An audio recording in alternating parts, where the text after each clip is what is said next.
Why choose a Sleep Number smart bed? Can I make my site softer? Can I make my site firmer? Can we sleep cooler? Sleep Number does that. Cools up to 8 times faster and lets you choose your ideal comfort on either side. Your Sleep Number setting. It's the Sleep Number biggest sale of the year. All beds on sale. Up to 50% off the limited edition smart bed. Plus free home delivery with the purchase of any smart bed. Ends Monday. All Sleep Number smart beds offer temperature solutions for your best sleep. Check it out at a Sleep Number store or sleepnumber.com today.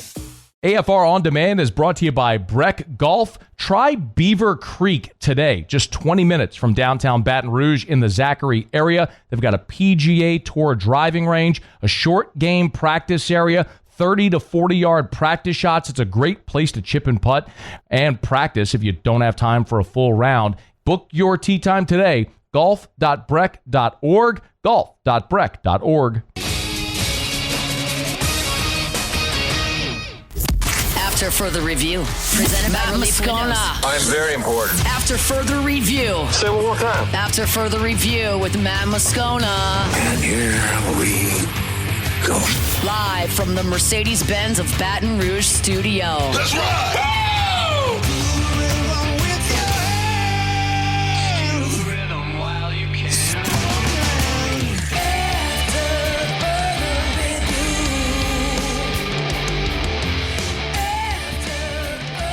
Hour 2, off we go. Welcome aboard. Glad you're with us. AFR presented by Relief Windows. I'm Matt. You're a loser, Matt! Shut up, kid. Paul O'Neill. They're chanting Paul O'Neill's name.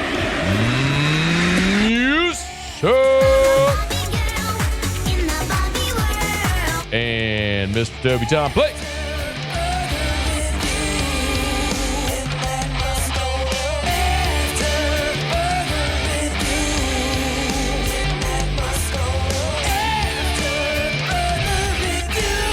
All right, we're here. Glad you are as well. Get out there, make it a good one. Former St. Jon Stinchcomb, he was on the broadcast for the preseason game on Sunday. He'll be here in 13 minutes from right now. Oh, and the Big Ten wants a bajillion team playoff. And I love it. You know I love that. All of the lemmings who just fall in line with whatever they're told to believe, who just want to, let's go back to the BCS. Let's have 2, the sacred regular season. Dorks, shut up. I'll talk about that in about 30 minutes. Okay. Didn't think I'd be talking about this 12 days from LSU's opener, but Ed Orgeron was a guest on Pardon My Take on Barstool, and he's made a few headlines. He said this. Yeah, I think it's time. I'm feeling a little bit. I haven't made the decision totally, but, I got my boys settled, coaching football now, and it's been 4 years since I've been out, and I'm getting the itch again. So, Coach O said he's getting the itch to coach again. I know where a lot of you think I'm going to go with this, but I'm not, actually. I think that if Coach Orgeron wants to coach again, he absolutely should and absolutely will. The question, though, is where and in what capacity. Because there's a sliding scale of weighing risk-reward with every hire. And that's not just in coaching. That's in everything. As the program director here and publisher at Louisiana Sports.net, I get to hire people all the time. And sometimes if I'm hiring a weekend board op, you just need someone who's reliable and will show up. You hire them. And if they don't show up, you fire them. And then you'll give someone else a chance. If you're hiring like C-level management or head football coach at a Power 4 institution, you're going to be a little more diligent with your decision making. So I don't believe Ed Orgeron will ever be a major Power 4 head coach again. He's 64 years old. And it went very badly at the end with LSU. And not just on the field, but the off-the-field stuff. You got to remember there were the Title IX implications, the federal lawsuit with the federal Title IX implications. There was, obviously, the on-field stuff. And then there's just a lot of what's transpired on social media that's generally not a good look for a major college football head coach. A lot of that factored into the decision to fire him at LSU. And a lot of that is why he's not going to ever get a major Power 4 head coaching opportunity again. But I do think that if Ed Orgeron wanted to be a defensive line coach at the major college level or in the NFL, remember he was the Saints defensive line coach in 2008, I think that is an absolute no-brainer. Just for the opportunity in college to have one of the most dynamic recruiters ever, like one of the most dynamic recruiters, full stop, on your staff, and one of the most accomplished technical defensive line coaches ever, full stop, on your staff, major coup, huge win. Like, of course, any program in America would hire Ed Orgeron as their defensive line coach, recruiting coordinator. Of course, yes, in a millisecond. Same with the NFL. I mean, there are no staff limits in the NFL. So any team could bring him on as a D-line coach, assistant D-line coach, whatever. And I do believe that there are G5 and maybe lower Power 4 schools that might take a look at him as a head coach. I mean, you'd be talking about, like, the bottom of the barrel, though. Like, I mean, I think about Kansas hiring Les Miles. It was like a similar hire like that, where there was a lot of notoriety, a coach that had great name recognition, brand recognition, and won a head coach. It was not going to be a long-term thing. It was just come in, infuse some life, build a foundation, make us better for the next guy, which actually did happen. Now, Les exited unceremoniously at KU, but, I mean, the transgressions at LSU or the allegations at LSU got him fired at Kansas. But it was a much better situation that Lance Leipold stepped into. And I look at other coaches that were major power head coaches that were out of the game that got an opportunity to get back in at a lower level. Dan Mullen's doing it right now. Dan Mullen coached at State, then at Florida. He was out for 3 years. Now he's back in as the head coach at UNLV. And that's not a terrible job. Like, UNLV in the NIL era is committing resources into their football program to try to be a really good G5 program. Larry Coker was a national championship winning head coach. He drove the Miami bus right off a cliff and was out of coaching and then got back in at UTSA. Terry Bowden was in TV for 10 years after he got fired at Auburn, then got hired at Akron, and then was a coach at ULM. So, like, I think for a G5 program looking to bring some notoriety, some name recognition, it's not that dissimilar from Jackson State hiring Dion or Norfolk State hiring Michael Vick. I mean, those guys, UAB hiring Trent Dilfer, like, those guys aren't being hired because they're great coaches. They're being hired because they bring great notoriety and attention to the program. Now, the thing I've always said about Dion is Dion got the job at Jackson State because he's Deion Sanders. Dion got the job at Colorado because he can actually really coach. And I think he's shown that out and will continue to do so. I just don't know if Ed Orgeron wants to go be a G5 coach somewhere just to be a head coach again, or if he would rather get back in as a defensive line coach, recruiting coordinator. And that just makes a lot of sense. Position coaches make a lot of money. All you have to do is coach ball and recruit, and you're out of the spotlight. You don't have all the pressure that goes along with being the head coach, not only with the wins and losses, but also some of the off-the-field stuff. I mean, I don't want to mischaracterize it, but I mean, a lot of the stuff that reflected negatively on Coach O at the end at LSU were, you know, like the photo in bed with the woman that went viral, and, you know, the conversation at the fishing camp with the women he invited up, and then, you know, threatening the male students that kind of jawed with him a little bit. Like, those are the types of things on social media that get spread out there, and, like, you can't do that as a major head coach that's always in the spotlight. So go be a position coach. Make $750,000, coach ball, and don't have that spotlight. I mean, that seems like a no-brainer of a situation for a guy like Ed Orgeron. But it'll be fascinating. Told the other guys at Pardon My Take that he's getting the itch. He's got two of his sons are coaching in Miami. One son is on staff at Tulane. And we'll see. You know, I mean, look, his buyout at LSU was $17 million. I have no idea what he did with that money. I mean, I would assume he's set. I would assume he's set financially for his life and hopefully for his kids' lives and all that sort of stuff. But I have no idea.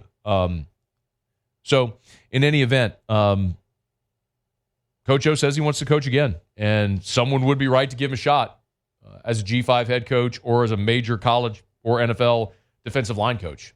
We'll follow it, see what opportunities may arise, but it ain't going to happen right now because you're on the brink of a season, and it's unlikely someone would bring him in right now. So at the earliest, it would feel like after this season, as you get into the next coaching carousel cycle, maybe that would be the time. All right, it's After Further Review. We're brought to you by Lee Michaels Fine Jewelry, lmfj.com, lmfj.com for Lee Michaels Fine Jewelry. Lee Michaels, where, of course, Baton Rouge and all of Louisiana has gone to get engaged for decades, for 4 decades, as a matter of fact. It's Lee Michaels Fine Jewelry. One of the things I love about Lee Michaels is they're approachable. They pride themselves on what they call the Lee Michaels experience. And you get that experience at affordable prices for everyone. So no matter what your budget is, they pride themselves on service. If you want to walk in and try on 1,000 different rings, do it. A family member looks at, hand inspects every diamond before it goes into the case. It's why they've been there for 40 years. It is a personal experience at Lee Michaels. So don't be nervous. Just walk in the door or go to the website and schedule a consultation with one of their associates. You'll walk in the door. They'll offer you chocolates on a tray and something cold to drink, and you'll be blown away by the experience at Lee Michaels. LMFJ.com, LMFJ.com for Lee Michaels Fine Jewelry. All right, y'all, it is After Further Review. We're glad you're hanging out on this Monday edition of AFR presented by Relief Windows. Got to grab a quick break. When we come back, Jon Stinchcomb will be here, former Saint Pro Bowl offensive lineman. Been on the call for the past 2 preseason games for New Orleans. What did he see Sunday in the Dome with the Saints and Jags? And what should we be looking forward to with the 3rd preseason game coming up this week with the Denver Broncos coming to the Dome? We'll get into that with Stinch when we come back on AFR. AFR. Oh, be on the lookout. There will be some potentially viral social content coming soon. Sunday, I spent part of my day over at Du-Plessis Builders with 3 of the premier members of LSU's 2026 recruiting class. Lamar Brown, Richard Anderson were in that mix. And I'll tell you, we were over at Du-Plessis Builders, and there may have been a cold plunge challenge involved with 3 very large humans, with Lamar Brown, with Richard Anderson, and with Bryson Martinez, the big offensive lineman from EA, and a short, bald, 43-year-old radio host. Like I said, there might be some viral content on the way. But bottom line is, Derek and the staff over at Du-Plessis, great supporters of the Tigers. Check them out, DuPlessisBuilders.net. After Further Review, presented by Relief Windows. Windows, doors, siding, and we do shutters too.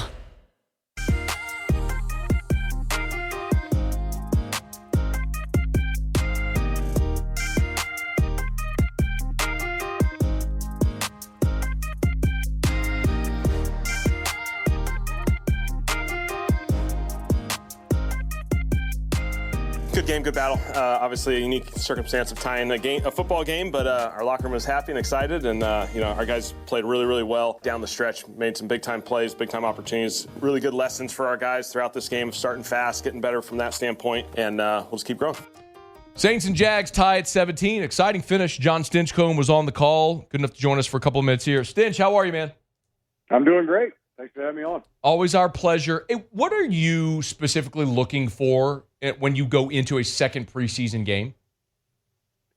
Well, for this year, it's where we at with the quarterbacks, right? I mean, obviously, we don't get an opportunity to evaluate any of the starters on defense. They weren't available on Sunday. And so really it's more role players across the defense. But you look at it, and the way the roster is right now, there's so many opportunities, running backs, tight ends, wide receivers, maybe not your 1 and 2 wide receiver, but you get behind there, and there's some opportunities for guys to make plays and still be impactful and not only carve out a roster spot, but a role when the season comes around.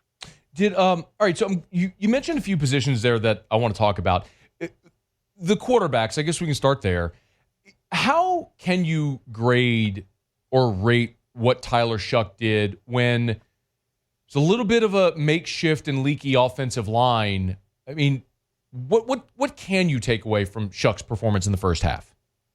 Yeah, I think that's a fair assessment in that you didn't get any of the run game going, and I think we're just kind of struggling offensive line-wise when there's line movement or various pressures. We saw a couple of TEs where defensive tackles, defensive ends are twisting and they're getting home. So it's equally as important to evaluate a quarterback. What do they do in those stressful situations? And you see the flip of week 1 to week 2 of who gets to start and who's with the quote-unquote ones that are out there. And you look statistically, and I think that's reflective of how that first-team offense has performed. And, I'm sure there's plenty of game planning that will occur once you get to regular season, and it'll look a lot sharper, but it certainly hasn't looked clean. So when you're evaluating a guy like Tyler Shuck who comes in there, well, how does he manage? How does he get you in the right situation? How does he recognize what the defense is and adjust the protection or get you to the right play? And I think at times he did that really well. You look at one of the last drives of that first half, and he hits an open Chris Olave, who's almost always sure-handed and uncharacteristically drops the ball, and it's the end of a series that you end up with points on the board, but it's 3 instead of a potential 7. So I think you're looking at the whole picture as you're evaluating these quarterbacks, and that's the case for both Rattler and Shuck. How do you grade the offensive line, Stinch, when that's a unit that you want to look at them individually, but that unit has to work together as one? So I don't know, it feels like it'd be hard to rate them individually when the success depends on everyone else. What do you see?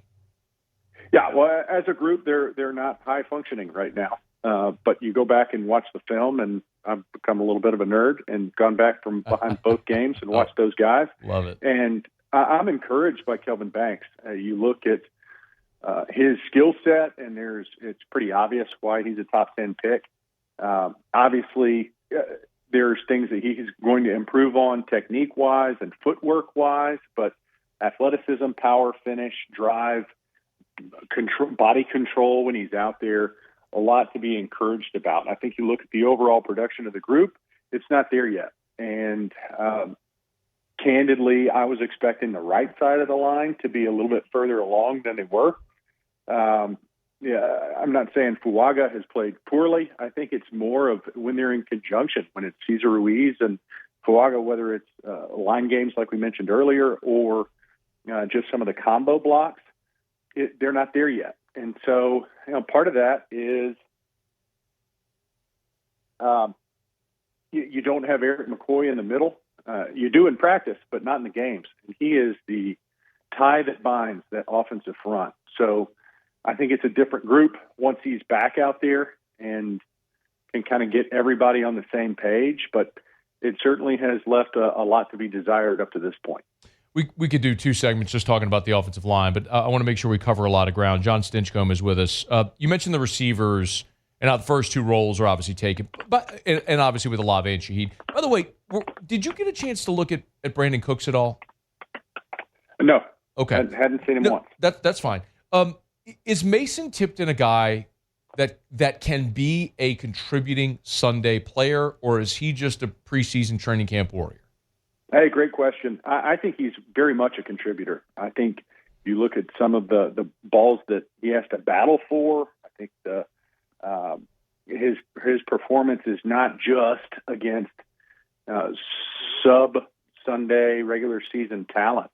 I think he's going to be a contributor. And with that said, there's still room for improvement there, right? So the Rattler interception into the game, Spencer comes on and says, it's a little bit of a miscommunication, which is code for I don't want to throw my wide receiver under the bus, but he's either got to flatten out or get on his horse instead of just kind of jogging through that route. And, that was Mason on that play. So you listen to the other players, and I think that's a pretty good indicator of the respect that he has earned among his peers, and I think he's very much going to be a part of the equation once we get to the regular season. When I say tight end so far in the preseason, first thing, player, person, play, what comes to mind? Oh, that catch by Welch was pretty impressive. How about it? When he catches it on the neck of a linebacker who hasn't totally covered up. So I think he's made a couple plays. Week one, you go back and you saw Stahl make a couple plays, and they're really more inline tight ends than receivers. So, you got Juwan, who we haven't seen a lot of this preseason, but his pass catching ability and his athleticism, and you're looking for who's that complement. And I think there's opportunities and battles that are occurring at that position specifically. Jon Stinchcomb is with us. I know you and Joel talked about the running backs on the broadcast a good bit yesterday as well. And I think we all know Kamara and Kendre Miller seem pretty entrenched. The question is, who's third or fourth? How do you, after 2 preseason games, how do you start to shuffle that out? Yeah, so special teams is going to be huge. And obviously, a healthy Kendre Miller is going to help this offense. You see the explosiveness. I mean, how many times were defenders unblocked in the hole? He made a miss, drives through a couple tackles. I'm excited about what he can bring to kind of help shoulder the load that Kamara has taken for the past decade and be able to get more. I think you'll get more out of Kamara in the long run just because of the ability that Kendre can bring to spread the load, if you will. And after that, obviously, Velus Jones Jr., I've seen him spark a couple times. It's tough to match speed and, wide receiver, more body type that's in that running back position. But we saw on Sunday his ability to run between the tackles. And so, I think he's certainly a part of the equation. Every time you talk to Coach Moore, he says there is a path to the 53 for each one of these guys. And I take him at his word on that for each one of these players, they have a vision as to how they can contribute, and it's going to be a little bit of a difficult decision. But, I think Velus is probably that number 3 for me right now as to where it stands. And, you're looking at Cam and Clyde trying to battle out and see what they can do, not only from that running back position, but potentially be a value add in special teams as well. Wow, Velus is the number 3. Okay. All right, I got 2 more for you. One, when we started, you mentioned observing the defensive role players. For me, that was kind of my biggest takeaway as you look for who could potentially be foundational pieces moving forward, some of those young defensive guys. Who I know my answer. Who is it for you, the young defenders that have popped for you? On Sunday, Sanker certainly made his presence known. His ability to close and do so with some hostility and violence has been eye-catching. You hear some of the vets talk about him early. Stallbird continues to be I think a value add in special teams and just his overall hustle. So just kind of working my way back into front end. And then Rumpf, seasoned vet, but high motor guy, applied pressure. I don't know if he showed up a ton in that stat book, but he's affecting the game, as is Diggs. So just a couple guys that I think have helped themselves in this camp. What about Danny Stutzman? You know what's funny? I figured that you were going to go that route. And when we were talking with Coach Staley early, we're kind of working our way through the different position group. And with Stutzman, he looks the part. He moves really well. And I think there's some hype that surrounds him. And Coach Staley was almost trying to get us to pump the brakes with our excitement of how he performs. Because a couple times he's like, he would just say, he's not there yet. We see what you see. He flashes. He's a guy that, you have to take notice of him, and we certainly have, of how he's performed in these first 2 preseason games. But I think what he's trying to tell us is, with the development of these players, there's more to it than just the physical style of play and his quick decision making. I think as he learns the game and that defense better, he'll be more of a contributor. But he has certainly caught our eye, and almost to the point where Coach Staley was trying to get us to temper our expectations a little bit. Look, your starters are entrenched there. Nobody's questioning that at all. But that dude is always around the ball, and it's hard not to be excited about what the future could be with him. Yeah. Good. Well, I think you look at all their draft picks, and you see there's a lot of the answer as to why or how. How does this guy help us? How does this guy fit? Why did you pick him? And I think there's a defensible reason for each one of these guys as to why they drafted. Last thing for you, there's always this question about what you make of the third preseason game now. Like, do you treat it like they used to treat the third game when there were four, or is this you treat it like you used to treat the fourth where nobody plays? What would you like to see the Saints do against Denver this weekend? Well, what I would like for them to do and what they're going to do are probably two very different things. Okay. I would like for them to actually get some more reps, for meaningful reps. I think I'm going to call this team a young team because of young in the system, if nothing else. Young in their understanding of what's going to be asked on both sides of the ball. Not young as in we don't have enough vets. I think we do. I think we've got a good mix there. But you look at the system and playing together, I think you see some of the growing pains and transition that's occurred on that offense. I think you're trying to still evaluate and make sure. I'm sure the coaches have a good idea of how they want to start the season at that position.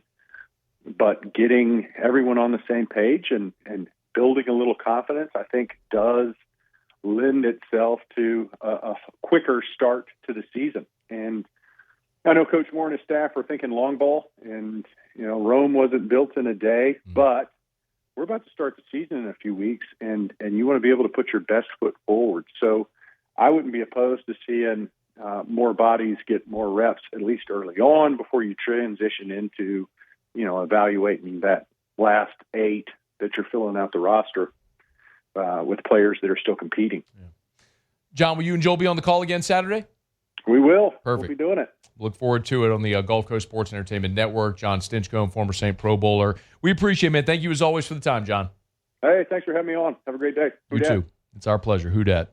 We're brought to you by Evamore. EVAMOR, Evamore.com. Always got mine handy. Better source of hydration, like I say all the time. Challenge you. Go grab a bottle of whatever bottled water you usually buy. Buy a bottle of Evamore. Drink them side by side. Do a taste test. But then also just look at that label. When you look at Evamore, it's natural artesian water. When you look at other bottles of water, you'll see maybe something added for taste, something added for electrolytes. I mean, there's additives. It's not a natural product. This is a natural product. It's Evamore, and it's a Louisiana product. EVAMOR, Evamore.com, Evamore.com. Available online or at great local retailers. Find that retailer near you at Evamore.com, EVAMOR, Evamore.com. All right, y'all, it is after further. Thanks to Stinch for joining us there. Parker Thune was here last hour, wrapping up our SEC fall preview series, looking at each of LSU's 8 SEC opponents. If you miss anything, get it on demand, AFR On Demand, presented by Brett Golf. I do want to talk about the big trade that the Saints made on Sunday night, sending Colin Saunders to Jacksonville. We'll get to that right at the top of hour number 3. So that's coming up here in about 30 minutes from right now. When we come back, probably saw it, Big Ten Commish has lobbed out the idea of an expanded college football playoff. You know where I stand on it, but I'm not the one that's going to get to make that decision. But I do want to sift through what they're proposing and what the probability of it might be. We'll get to that next on AFR. After further review. Yo, I'm so fired up. Started my second cycle of BPC 157, something I'd read about, heard about, studied a lot, and finally took that leap thanks to Goodwood Men's Sexual Wellness. If you're not familiar with BPC 157, Body Protection Compound 157, it's peptide, which peptides are just strains of amino acids that have been incredibly beneficial for so many people's different health and other overcoming different pathologies. The bottom line is you may say, Matt, Goodwood, I thought they were an ED clinic. They do that, yes. But they also have hormone replacement therapy. Like testosterone therapy, something that could be incredibly beneficial for so many areas of men's health. but also find out about their peptides, NAD+, BPC 157. They've got dozens of different therapies available that could help improve your quality of life. And remember, lowest prices, never any contracts. Let me say that again. Lowest prices, never any contracts. Start your journey today. YourGoodWood.com. YourGoodWood.com. After further review, presented by Relief Windows. Windows, doors, siding. And oh, we do shutters too.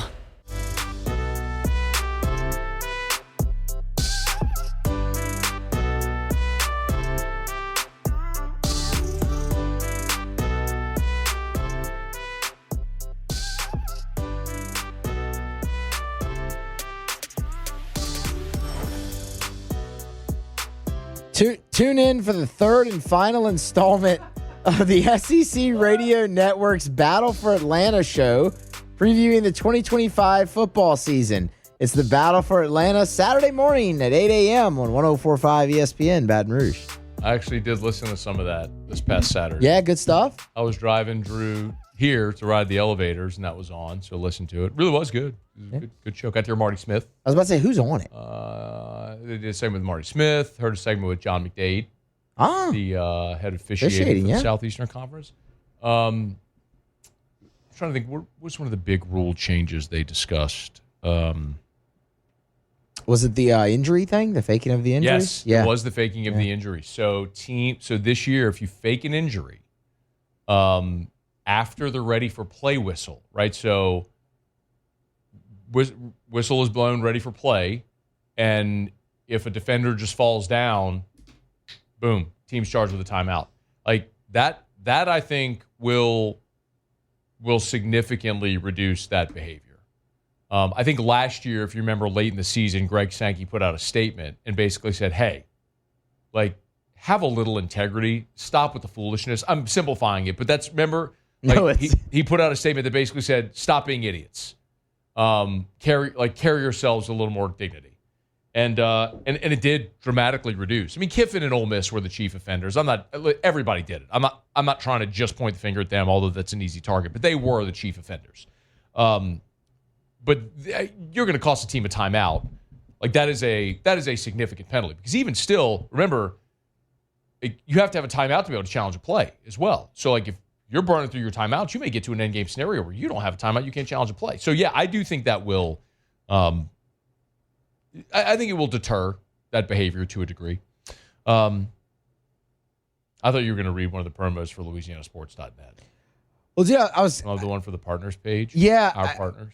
I was just kind of like scanning them there real quick. I mean, we decided to do that right when we came back, and I just way to tell everybody. Good job. You settled on that one. It's radio. It's theater of the mind. We'll do the. They don't know if you don't tell them. We'll do the Louisiana Sports Partners next. I'll do it right now. 1 year. You go to LouisianaSports.net. Our partners at the top of the page. All the live reads that we do, all of our sponsors. If you're ever interested, you go to the Our Partners page at the top at LouisianaSports.net, and then click on the show, OTB, Live at Lunch on Palmer, AFR, and boom, they're all right there. So thanks to all of our sponsors that have been great partners of ours here, not only on 104.5 ESPN Baton Rouge, but of course also at Louisiana Sports Tonight. We had 1 year of Louisiana Sports Tonight yesterday.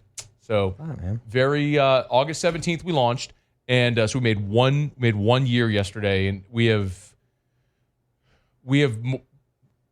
when we got to December of 2024, so this past December, we had already hit our December 25 page view targets.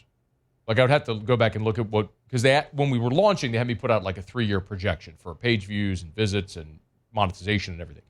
And that's pretty incredible. So thank you to everyone who continues to read LouisianaSports.net. Our objective was at the beginning and continues to be to give you quality content for free. There's no paywalls. There's no article limits. There's no pop-ups. There's no freemium. It's just free. And we hope to do great content. Hope you support it. And hope great advertisers want to be part of it and sponsor it. So thanks to everyone who continues to be part of our team over there at LouisianaSports.net. The Big Ten's making waves because Ross Dellinger had a report over the weekend that the Big Ten executives are now starting to, as they put it, socialize. They're spreading out these ideas of 24 and 28 team college football playoff brackets that would feature as many as 7 AQs for the Big Ten, the SEC, 5 each for the Big 12, the ACC, and 2 for the best group of 6 programs, and then 2 at-large selections, a 7-7-5-5-2-2 model, whatever. What did Greg Sankey call it at Media Days? It's the number game or whatever, the number box, the old SNL skit. The exchange game. It's the exchange game. The number exchange. I know all of the feedback I've seen on this have been people talking about how it would just devalue the regular season. It would crush the most valuable and meaningful regular season in sports. And I just don't understand why. I mean, I know what it is. I know intuitively and inherently what it is. It is people that have been force-fed a narrative. We have all been force-fed this narrative our entire lives, that college football is the most meaningful regular season and all that stuff. And I just could not disagree more with that. And it's not even necessarily an opinion. It's factual. You cannot tell me that a regular season is meaningful when you can win every game you play and not have a chance to play for a championship. And that's what we had for decades in college football. And we're getting to a point now where we're having an actual real playoff. And you can decide it on the field instead of a hotel ballroom, as I'm fond of saying, in suburban Dallas with a bunch of self-important blowhards that are debating things like game control and defensive efficiency. Like, why can't we have an encompassing playoff where before the season starts, we know how, like whatever power rating we're going to use to determine the field, and then you actually go play it out on the field? What's wrong with 24 or 28? Like, why is that so abhorrent? Everyone loves March Madness. There's 68 teams. 68th team ain't got a shot in hell. There's a handful of teams that could actually win the national championship. Everybody loves March Madness. The NFL has playoffs. The NBA had every college. The FCS has a playoff. Like, why do we think that major college football, when every other sport in the history of everything has an actual playoff, that everyone else is wrong and college football has it right? I mean, I can't help but think of great teams. Like, what if there was an actual playoff in 2006 with Jamarcus Russell and LaRon Landry and Dwayne Bowe and Buster Davis and Glenn Dorsey and that team? Like, who would have? I mean, Florida ended up beating the hell out of Ohio State for the national championship. Do you think anybody would have wanted any part of that LSU team by the end of the season? And you could say, well, then you got to win in the regular season. That's fine if everyone was playing an equitable schedule. But we don't have that in college football. We have Indiana who can buy their way out of a series with Virginia to schedule a directional state school because the committee told them last year, all you got to do, go 11-1. Lose to the only ranked team on your opponent, we're still going to put you in the playoff if you go 11-1. Like, that's the message the committee sent. Where's the incentive to actually play a tough, equitable schedule across the board? It doesn't exist. So, have a system where Indiana at 11-1 can get in, and so can South Carolina and Alabama and Ole Miss, teams that were 9-3 that last year, that had an argument, and you could say to Ole Miss, okay, well, don't lose to Kentucky. And you're right. Don't lose to Kentucky. There's no doubt. Don't lose on the road at LSU. Flip and say, if Indiana had played Ole Miss's schedule, are they any better than 9-3? I don't think so. I watched Indiana play 2 ranked teams, got their ass kicked in both games. So unless and until you have an equitable schedule across the board, which I don't think is even possible, you have to have an expanded playoff to let this thing happen on the field. So 4 was better than 2. 12 is better than 4. And if we go to 16, I'll be fired up for that. And if the day comes where we get to 24, 28, 32, I'll be pumped for that too. Because you're never going to convince me that more football, more more actual games to determine things on the field is a worse option than having these self-important dorks sit in a hotel ballroom in suburban Dallas with Honey Boo Boo and what's-his-face running out there every week telling us their updated rankings and why, just contradicting each other constantly, why that's a better path forward. It's just not. Give me a true, actual playoff. And we're getting closer to it in college football. And as much as some people may push back against it, we're going to keep watching, and we're going to love it because it's going to create more theater and better matchups and more content that we're going to be able to watch and more intrigue throughout. You mean to tell me 2001 LSU? 2001 LSU, which won the SEC, and I understand you could say they would have been an auto berth by winning the conference, which is true. But wouldn't you have loved to have seen that team by the end of that season with Rohan and Josh Reed and Michael Clayton, Robert Royal and LeBrandon Tofield slanging that thing all over the yard? Ain't nobody wanted to play that team at the end of the year. Brady James and Trev Falk, my God. I'm not saying they would have beaten that 0-1 Miami team. But you don't think that would have been a fun playoff run to watch with that team? Come on. And every team in college football has their version of that team that could have gone on a run if they would have had the opportunity. But for whatever reason, didn't have the opportunity because of the system that exists. So, yeah, man, look, you can look at 24-28 and scoff and hate it and all that sort of stuff. But I think it's just what's been programmed in your brain your whole life. And people are resistant to change. Instead of thinking of how awesome that would be to actually see a true college football playoff bracket and watch those games play out on college campuses throughout the month of December. Hell yeah. Inject that into my veins. Please give me that. All right, it's after further review. I'll step off my soapbox. We'll continue. We're brought to you by South Point Volkswagen, southpointvw.com. New and certified pre-owned in Baton Rouge and online at southpointvw.com, southpointvw.com. 2025 Atlas, 2.9% APR for 60 months or $3,500 retail customer bonus. You can get that right now at South Point Volkswagen. I tell you all the time, they have the most inventory, so they can give you the best deals, and they got the best selection. If they don't have exactly what you want, they'll find it for you. It's South Point Volkswagen, and they can give you better deals. So even if you don't live in Baton Rouge, it might be worth the drive because they can offer you a better deal at South Point Volkswagen. New and certified pre-owned in Baton Rouge and online at southpointvw.com, southpointvw.com. South Point Volkswagen, what's your direction? All right, it's after further review. Back on our final break here of hour number 2. We'll come back. Muse will do Tigers and the Pros. Got to talk about the Saints trading Colin Saunders. We'll get to that here in about 15 minutes from right now. Don't you move. It's AFR. After further review. GLO. GlowResources.com. GlowResources.com. They are complete employer solutions. Hey, if you're a business owner and you're struggling to find the people to make your business the most efficient, listen, the hiring market right now is tough. You hear it from business owners all the time, especially post-COVID. The world changed at COVID, and every business owner at some point has struggled finding the right people for the right positions. You can keep trying to do it yourself and keep making mistakes and keep losing productivity and keep costing your business more money and opportunity costs and others, or you can call Glow Resources and do it once. Because at Glow Resources, they guarantee that they're going to find the right person for your business. If they don't, they'll find you another employee for free, or they'll give you a prorated refund. What do you have to lose?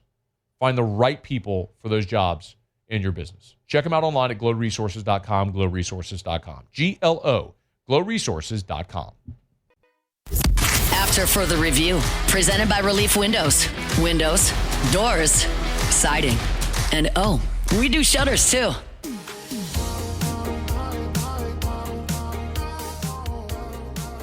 All right, wrapping up hour number 2. Muso, Tigers and the Pros. Tigers in the Pros. They still bleed purple and gold. They're just really rich now. Couple transactions to get to before some baseball. On Monday, the Atlanta Falcons released wide receiver DJ Chark. Chark, of course, for 2 preseason games, had 1 catch for 11 yards. He was a second-round pick in 2018. Spent time with the Jaguars, the Lions, the Panthers, and the Chargers. Now looks to find his next team as the Falcons cut ties. Malik Neighbors has not practiced in 11 days for the New York Football Giants.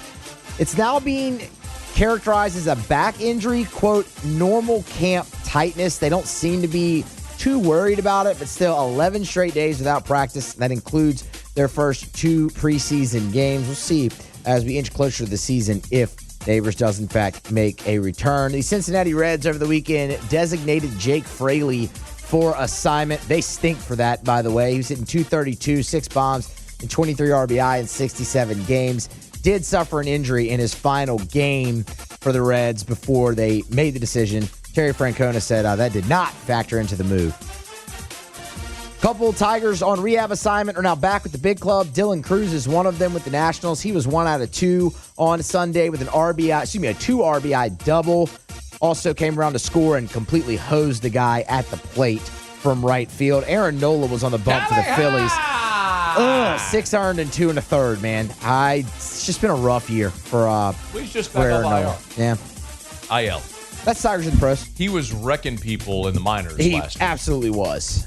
Well, you were out, but but we had a few of them before I was out too. It was crazy last week. Yeah. It was like 6 strikeouts in an inning and a third. It was bonkers.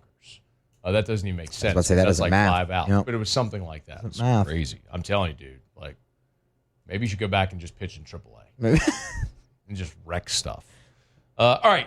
It's after further review. Monday shows are brought to you by Relief Windows and ReliefWindows.com. Hour 3 coming up straight after SportsCenter. Don't you move. AFR. Thinking of buying land, your first call should be to First South Farm Credit. Buying land could be a great investment. If you're looking for tax savings, talk to your CPA and see if recreational timber property could be a great investment for you. And a lot of people that buy land already own land. So with First South Farm Credit, something Ben and Tim, they tell me about all the time. People who own land, they'll take some of the equity they have in their current land and roll it into a new property. So always great options. Your first call should be to First South Farm Credit. FirstSouthLand.com is the website. FirstSouthLand.com. One more time, FirstSouthLand.com. Go to the website, get all the info, find a branch near you. There's 42 branches in Louisiana, Mississippi, Alabama. They're near you. They work where you work, live where you live, play where you play, talk like you talk, so you can deal with someone here to help you buy land anywhere in the contiguous 48. It's First South Farm Credit. Visit them online at FirstSouthLand.com. FirstSouthLand.com.